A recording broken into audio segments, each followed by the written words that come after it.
औज़ुबिल्लाहिमिनश्शैतानिर्रजीम बिस्मिल्लाहिर्रहमानिर्रहीम। Brain health TV के नाज़रीन को खुश आमदीद। मेरा नाम डॉक्टर सैयद अहमद आसिफ़ है। मैं consultant neurologist Liaquat national hospital. आज हम एपिलेप्सी के मौजू पे बात करेंगे। आप लोगों ने इससे पहले डॉक्टर बशीर सुमरो का प्रोग्राम सुना था एपिलेप्सी का, उसी सिलसिले को थोड़ा सा और आगे बढ़ाएंगे। ये प्रोग्राम जो हम कर रहे हैं ये पब्लिक अवेयरनेस के लिए है, ताकि आम लोगों को पता चले कि मुख्तलिफ़ क़िस्म की दिमागी बीमारियों के सिलसिले में उनका क्या रोल होना चाहिए।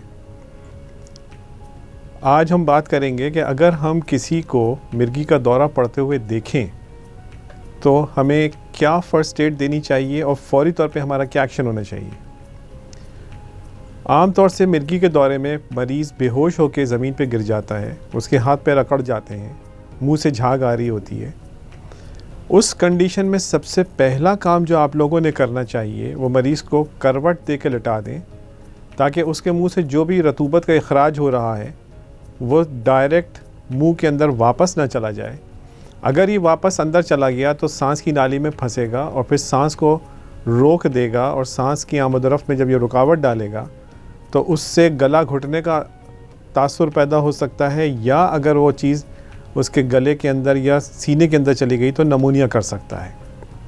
तो सबसे पहली चीज़ उसको करवट दे के लिटा दिए ताकि मुंह की सारी रतूबत उसकी निकल जाए। फिर उसके बाद अगर उसने कोई टाइट कपड़े पहने हुए हैं, फॉर एग्ज़ाम्पल उसने टाई पहनी हुई है, तो उसको ढीला कर दीजिए। उसके बटन बहुत टाइट अगर हैं कपड़े के तो उसको थोड़ा सा ढीला कर दीजिए।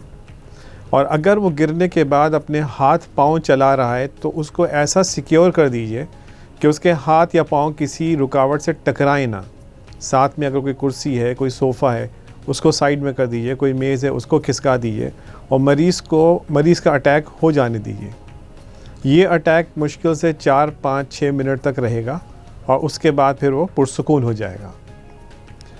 इस दौरान में अक्सर ये देखा गया है कि मरीज़ के जब वो बहुत ज़ोर से दांत दबाता है तो लोगों को डर ये होता है कि कहीं उसकी ज़बान ना कट जाए, तो उसके दांतों के बीच में कुछ फंसाने की कोशिश करते हैं।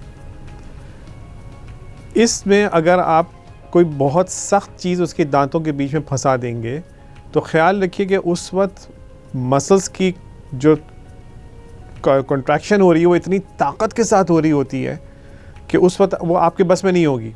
और अगर आपने उसके दांतों में कोई सख्त चीज़ फंसाई तो मुमकिन है कि उसके दांत टूट जाएं। तो इसलिए कोई सख्त चीज़ उसके दांतों के बीच में न डालनी चाहिए। बजाय इसके कोई कपड़ा रोल करके डाल दीजिए, रुई का टुकड़ा कोई मोटा करके रख दीजिए, कोई नरम चीज़ रखिए, कोई सख्त चीज़ उसके दांतों के बीच में ना लटकाइए। आपने मरीज़ को करवट दे दी, मुंह से रतूबत निकल गई, दांतों के बीच में आपने अगर तो ना ही कुछ फंसाएं तो ज़्यादा अच्छा है। बाज़ लोग कोशिश करते हैं कि अपनी उंगली मरीज़ के दांत के बीच में डाल दें, लेकिन वो आप याद रखिए वो इतनी ज़ोरदार कॉन्ट्रैक्शन उस वक्त होगी कि हो सकता है कि आपकी उंगली ही कट जाए। तो इसलिए कोई भी सख्त चीज़ याद रखिए मरीज़ के दांतों के बीच में नहीं फंसानी। मिर्गी के इस किस्म की किस्म ये बड़ी कॉमन किस्म है जिसको हम ग्रैंड माल सीजर्स कहते हैं। बड़ी कॉमन किस्म है और ऐसे ही ज़्यादातर दौरे देखे जाते हैं। कुछ दौरे इस किस्म के भी होते हैं कि मरीज़ अपना माहौल से ताल्लुक़ तोड़ देता है, उसका अवेयरनेस ख़त्म हो जाती है, उसको पता ही नहीं होता कि वो कहाँ पे है और क्या कर रहा है, और इस दौरान वो मुख्तलिफ़ किस्म की हरकतें करना शुरू करता है। फॉर एग्ज़ाम्पल वो चलना शुरू कर देगा। अब वो अगर चलना शुरू कर रहा है और आप उसको रोकने की कोशिश करेंगे तो बहुत मुमकिन है कि वो गुस्से के आलम में आपके साथ कुछ मिसबिहेव कर जाए या वो और ज़्यादा कॉन्फ्रंटेशन पे आ जाए। तो इसलिए बेहतर ये होता है कि मरीज़ को बहुत सुकून के साथ, इत्मीनान के साथ किसी ऐसी सिक्योर जगह की तरफ डाइवर्ट कर दिया जाए कि वो उस तरफ चला जाए और अपने आप को सिक्योर कर ले। मरीज़ की सेफ्टी हमारे लिए सबसे इम्पॉर्टेंट होती है। मरीज़ का एक दौरा आया और हो के ख़त्म हो गया, इस एक दौरे पे पैनिक नहीं होना चाहिए। बहुत से लोग इंतहाई अफरा तफरी का शिकार होकर और मरीज़ को फ़ौरन लेके भागते हैं। अक्सर देखा यह गया है कि कुछ लोग जूता या मोज़ा सुंघाने की कोशिश करते हैं। ये एक बहुत ही बड़ा मिथ है। इस जूते सुंघाने से या मोज़ा सुंघाने से कुछ भी नहीं होता मरीज़ को। असल में दौरे का दौरानिया ही 5-6 मिनट का है। इस 5-6 मिनट में दौरे ने ख़त्म ही हो जाना है। अब जितनी देर में आप जूता या मोज़ा ढूंढ ढांड के लाएंगे तो दौरा ऑलरेडी ख़त्म ही हो चुका होगा। आप समझेंगे कि इसकी वजह से ख़त्म हुआ, हालांकि ये एक बहुत बड़ी मिथ है और इसका कोई ताल्लुक़ नहीं है। आपने फ़र्स्ट एड में मरीज़ को सिक्योर कर लिया, मरीज़ का दौरा 5-6 मिनट में होकर ख़त्म हो गया। अब आप इत्मीनान से जब चाहें उसको डॉक्टर के पास ले जा सकते हैं। फ़ौरी तौर पे घबरा के अफरा तफरी के आलम में डॉक्टर के पास भागने की सिर्फ 2 वजूहात हैं।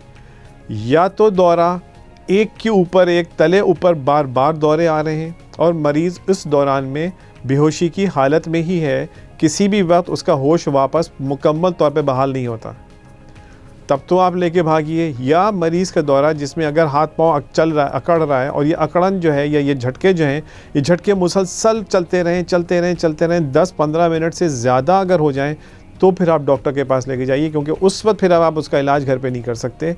अब उसको इंजेक्शंस की ज़रूरत है जो किसी डॉक्टर की सुपरविज़न में ही लगने चाहिए।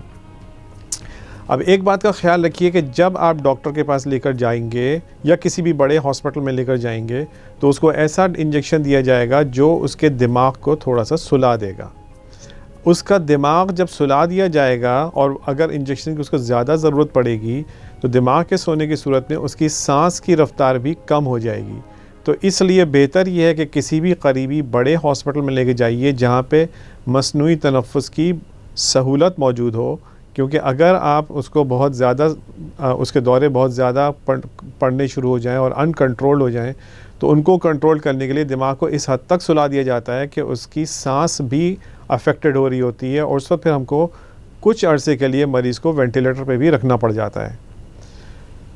बहरहाल पहला अटैक हो, आपके सामने कोई एक अटैक हो, या पहला अटैक ना भी हो, मरीज़ को पहले से अटैक पड़ते रहें, उस वक्त आपके सामने कोई एक अटैक हो जाए, उसमें घबराना नहीं चाहिए, परेशान नहीं होना चाहिए, अफरा तफरी का आलम नहीं होना चाहिए, और उसमें बहुत सी लोगों से कोताहियाँ भी हो जाती हैं।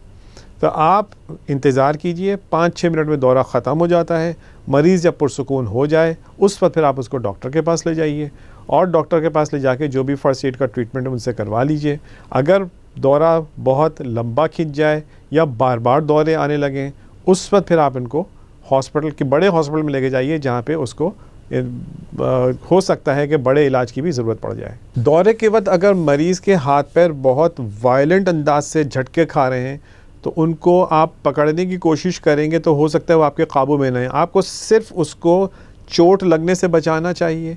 अगर उसके हाथ पास कोई सख्त चीज़ रखी है, कोई कुर्सी है, कोई मेज़ है, उसको हटा देना चाहिए और इंतज़ार करना चाहिए कि इन 4-5 मिनटों में मरीज़ का दौरा ख़त्म हो जाए। नाज़रीन, आपका इस प्रोग्राम को अटेंड करने का बहुत बहुत शुक्रिया।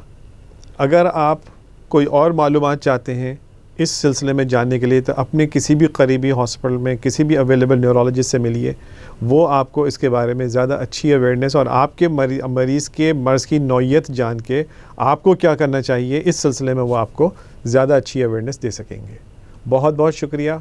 ब्रेन हेल्थ के साथ जुड़े रहिएगा।